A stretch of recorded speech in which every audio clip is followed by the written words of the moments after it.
আমরা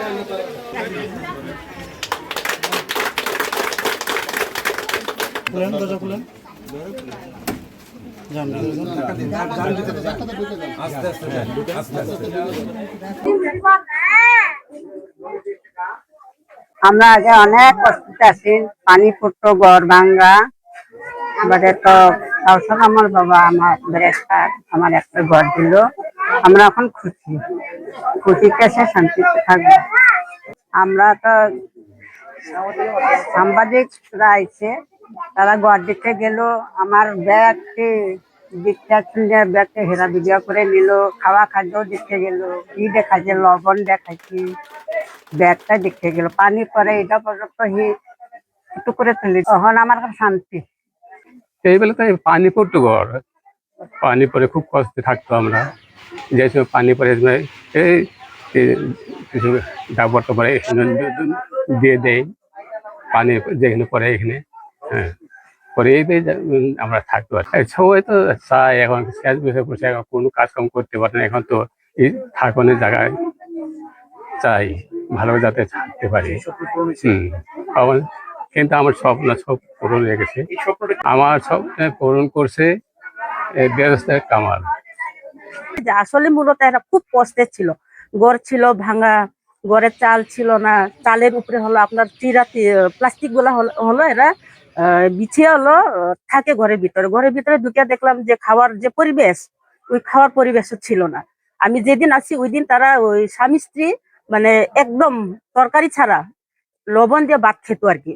আমি জিজ্ঞাসা করলাম, মাসি আপনার এই কি দিয়ে ভাত খাচ্ছেন? লবণ দিয়ে। মাসি আমাদের তো কামাই নাই, আমাদের তো খাবার খুব অবস্থা ভালো না, আমাদের হলো সহযোগিতা করার মতো কেউ নাই। আর আমার যে মেয়ে আছে, মেয়ে জামাই আছে, তারা নিজেরাই চলে না, তারা তো আমাকেও দেখতে পারে না, তাদের সংসারও তারা সামলাইতে পারে না। আমরা তো অসহায় অবস্থায় আছি। আর আমার তো বয়স্ক ভাতা পাওয়ার যোগ্য ছিল, আমি তো বয়স্ক ভাতা পাই নাই। আমরা তো খুব কষ্টে আছি।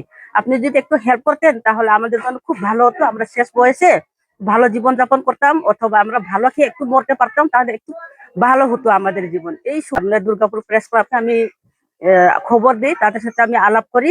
আলাপ করার পরে যাই হোক, এত তাড়াতাড়ি যে বাস্তবায়ন হবে আসলে আমি কল্পনা করছি না।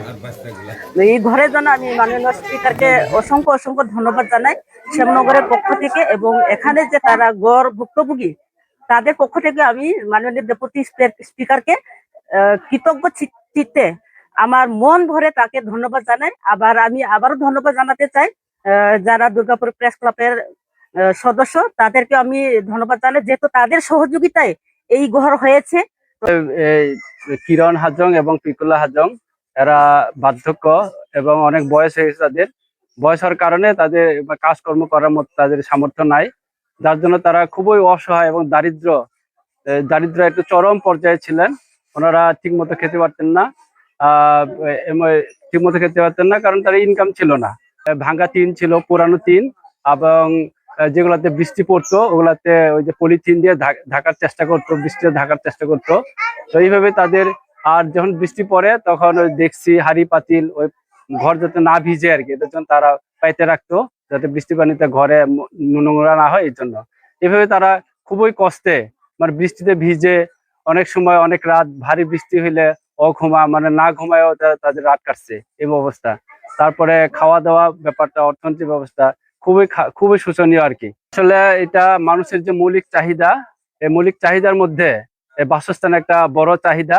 এবং এটা আমি মনে করি যে মাননীয় স্পিকার সাহেব আছেন, এবং আমাদের কলমকানা দুর্গাপুর যে এমপি জনাব ব্যারিস্টার কায়সার কামাল, ওনাকে অনেক ধন্যবাদ জানাই। কারণ এত দ্রুত, এত তাড়াতাড়ি একটা সুন্দর ঘর ওনাদেরকে একটা বাসস্থান তৈরি করে দিবে আমরা চিন্তা করতে পারছি না। ওনাকে অনেক অনেক ধন্যবাদ। এবং এলাকার সবাই এই বয়স্ক পুরুষ মহিলার জন্য, এই দম্পতির জন্য সবাই ভীষণভাবে খুশি। এই দম্পতি